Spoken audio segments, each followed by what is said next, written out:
Oh, hi, welcome back to the John Deere B restoration, and there we go.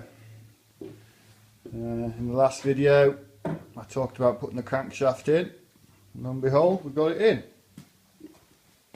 Now I said something in the last video that I must admit, when I was blathering on about it, didn't seem right to me, and I suggested that I had put, the last one I did, I suggested I'd put the crankshaft, if I put the crankshaft in, I put this outer bearing holder on first. And it didn't seem, when I said it, I thought, it didn't feel right, that. And then of course I remembered to myself, the last one I did was actually that Model H that we have, which is a totally different setup of bearings. So you do, in fact, there's quite a section in that last video, my fault, please ignore. The problem is that, you know, I've done these for a few years, and you do get to forget what you've done and how you do it. It's just a matter of what you remember at the time when you're putting it in.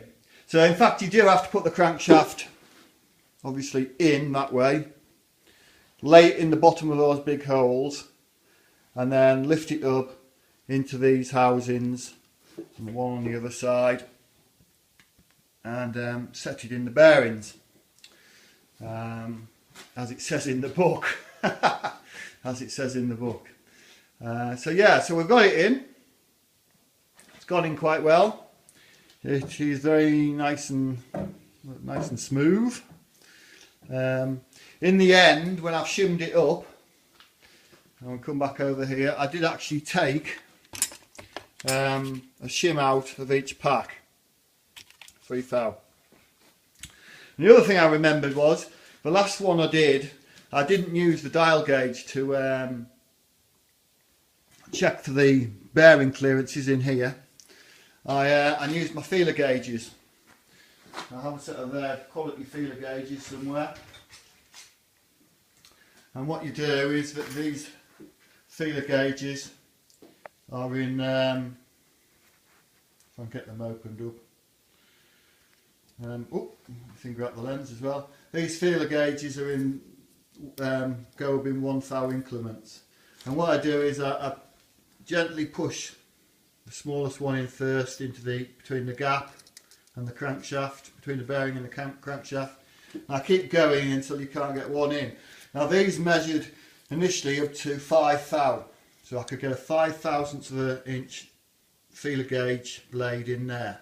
Now what you're aiming for is round about 3, and so yeah, you take 3 off that, leaves you with 2.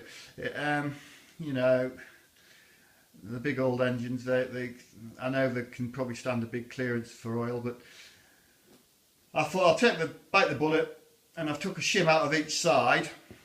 So I've taken a shim out of that pack there, the one underneath, and exactly the same on this side. Tightened it all back up again, and the crankshaft still revolves, and you can get a good 2.5 thou feeler gauge, well, a 2.5 thou feeler gauge in here. So I thought that'll do for me. It's slightly less than 3, but the bearings were a bit tarnished, so by the time they're polished back up again, I'm sure it'll be fine. Well, it will be fine. It definitely will be fine. It has no drag whatsoever. It just nicely floats around. As you can see, it's just floating there. I talked about end float in the last one. Well, obviously that's end float, so if you look there, the shaft's moving in and out this way, and as I say, you adjust that on the flywheel. When you put the flywheel on here, it nips down. What you do is you put the dial gauge in and you measure up. I think it's between 10 and 15 thousandths of end float in and out this way. So yeah, it's that's how it is.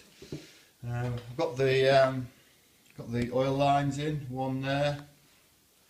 Let me see that one and one here, they're all in, all tight and that, tightened up. So the next thing to put on is this this cover on here, which is on the bench here. There it is, that fella. And this thing goes in behind it. It's like this thing here goes in behind it. It's like has an oil control groove on it. So the idea is any oil that it slides on the crankshaft like so. There we go. So it sits up against that flat face here. As I say, there's a I don't know if you can see this. I'll bring it out to you. There's a spiral of a groove here, and the idea is when it's running the tractor, the oil, if any oil escapes here, no, sorry, if any oil escapes one end of the other, it'll be here actually, yeah.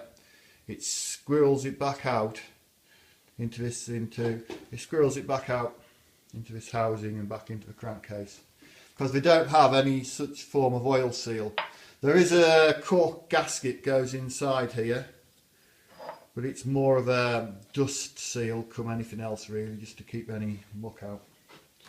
So yeah, it's quite a clever idea actually. As you can see, it's spiralled, and when it's sat where it is, it squirrels the spirals oil back inside, and then you fit that housing over it. And what you've got to do is you measure as well the clearance here on that boss, and this is quite tight. I think it's about 5 thou feeler gauge right round. So you just wiggle that around and it goes in. So and it can be painted. So yeah, first stages of putting the engine back together. Great stuff. I'll just get the torch and you can see inside if it's still working. It had died, the torch. So here we go. You see the crankshaft. I will put a bit of smear of oil on those big end journals just to stop them getting any rust on them. Yeah.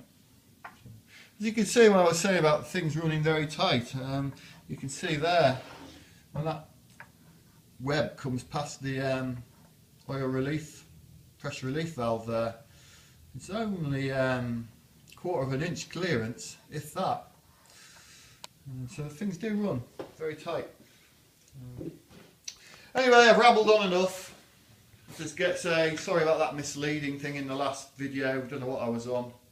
Well, as I do, it was the H for the last one I did, so they are slightly different. Okay then, thank you now. Bye.